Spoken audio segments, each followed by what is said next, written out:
नमस्कार, मैं हूं प्रिंस कुमार। आप देख रहे हैं बेतिया 24 न्यूज़। तो दोस्तों, कल जो जीतन राम मांझी के विवादित बयान पर आज हम उपस्थित हैं मदन मोहन तिवारी जी के आवास पे, जहां पे ब्राह्मण संस्कार मंच के द्वारा प्रदर्शन किया जा रहा है और बहुत ज़्यादा आक्रोश है। आइए जानते हैं, इनसे खास बातचीत करेंगे। सर, क्या कहना चाहेंगे? जीतन राम मांझी ने जो बयान दिया है, पूर्व मुख्यमंत्री बिहार श्री जीतन राम मांझी जी के जो वक्तव्य ब्राह्मण समाज के प्रति जो दिए हैं, उसका मैं कड़ा से कड़ा निंदा करता हूं और मुख्यमंत्री नीतीश कुमार से यह मांग करता हूं कि उनके प्रति निंदा प्रस्ताव विधानसभा में लाया जाए।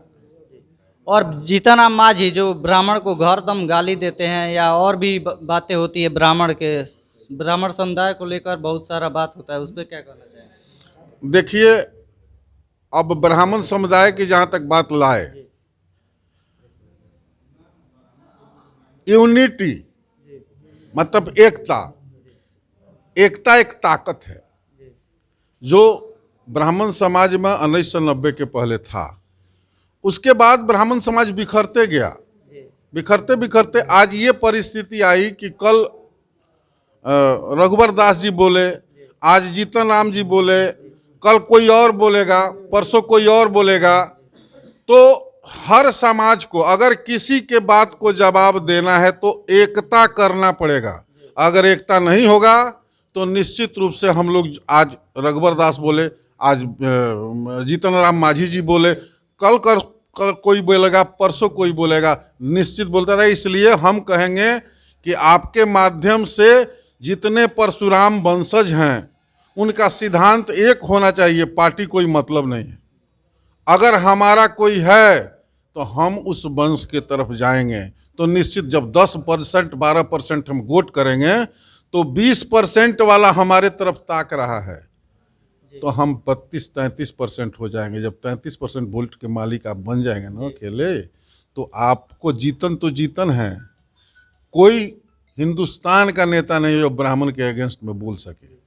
आज वही हाल है, वही 10% एकता है लालू यादव में, जो आज बिहार के नेता हैं। वही 10% वोट किए हैं नीतीश कुमार, बिहार के नेता हैं।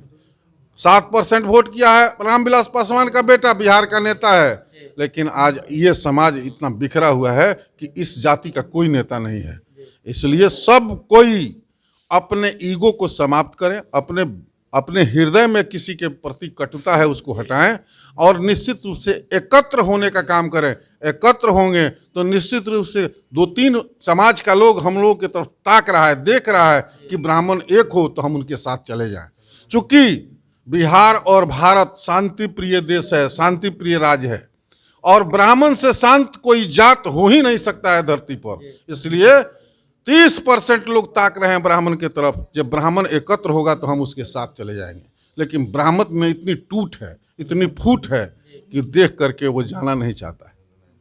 इसलिए आप लोगों के माध्यम से अपने समाज के लोगों को, परशुराम वंशजों को एक बार फिर निवेदन करता हूं कि आप लोग अगर स्वाभिमान से जीना चाहते हैं तो एकत्र होइए, संगठन बनाइए और एक होइए। और हृदय में कोई किसी के प्रति अगर कोई नफरत है, भावना है, उसको त्याग कीजिए।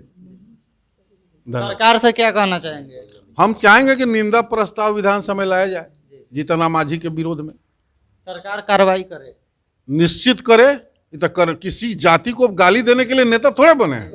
आप नेता बने हैं बिहार के विकास के लिए, आप नेता बने हैं समाज के उत्थान के लिए, आप नेता बने हैं बढ़िया बढ़िया विद्यालय बने, बढ़िया अस्पताल बने, लोगों को रोजगार मिले। तो आप इस मुद्दा पर बोलते नहीं हैं। ना रोजगार की बात होती, ना अस्पताल की बात होती, ना विद्यालय की बात होती है। हम पूछना चाहते हैं, ब्राह्मण अगर ब्राह्मण जाति का अपमान नहीं रहता तो इन नीतीश जी अगर हिंदू समाज के कर्णधार बने हुए हैं तो क्लास 1 से क्लास 6 सिलेबस से क्यों हटा दिए संस्कृत भाषा को? उसको जोड़ना चाहिए। हमको उस पर सतर्क हो। हमारे भाषा, हमारे विषय, हमारे आवाज को दबाया जा रहा है। धीरे धीरे धीरे धीरे धीरे सब दब जाएगा। उर्दू का बहाली होगा, बांग्ला का बहाली होगा टीचर का, लेकिन 1500 संस्कृत के टीचरों का सीट खाली है। इस सरकार बहाली नहीं कर रही है। तो ये हम लोगों को समझना है कि आखिर सरकार अगर कार्रवाई नहीं कर रही है तो आगे क्या किया हम जाएगा? लोग चरणबद्ध आंदोलन करेंगे, उनका पुतला फूकेंगे। कल 10 बजे 11 बजे वहां सर्किट हाउस के पास हम लोग पुतला फूकेंगे जीतन राम मांझी का। यहाँ पे और भी लोग हैं, उनसे भी बात करेंगे। क्या कहना चाहिएगा सर? कहना क्या है, हिंदू समाज को लेकर के और ब्राह्मण समाज तक को जीतन राम मांझी ने गाली दिया है।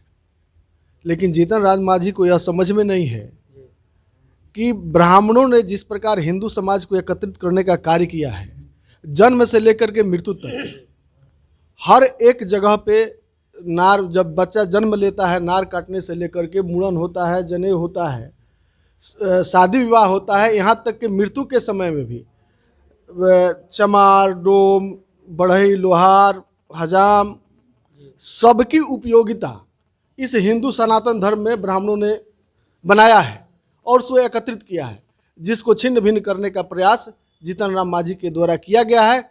इसलिए हम यह कहना चाहते हैं कि जीतन राम मांझी को एनडीए सरकार से बाहर किया जाना चाहिए और उनका संपूर्ण बहिष्कार इस बिहार से होना चाहिए। ऐसे नेता की कोई आवश्यकता नहीं है जो किसी जाति विशेष को गाली देता है। इसके विरुद्ध में ब्राह्मण संस्कार मंच पश्चिम चंपारण की इकाई के द्वारा कल मुख्यमंत्री आ रहे हैं, बिहार की पूरी सरकार आ रही है। सर्किट हाउस के गेट पे जहां सीएम ठहरेंगे वहां जीतन राम मांझी का पुतला दहन होगा। अगर नीतीश कुमार जी इस पर अपना कोई वक्तव्य नहीं देते हैं, ब्राह्मणों के सम्मान की लड़ाई नहीं लड़ते हैं, तो नीतीश सरकार के, एनडीए सरकार के विरुद्ध में ब्राह्मण संस्कार जाएगा और इसका खमियाजा आगामी चुनाव में एनडीए सरकार को भुगतना पड़ेगा।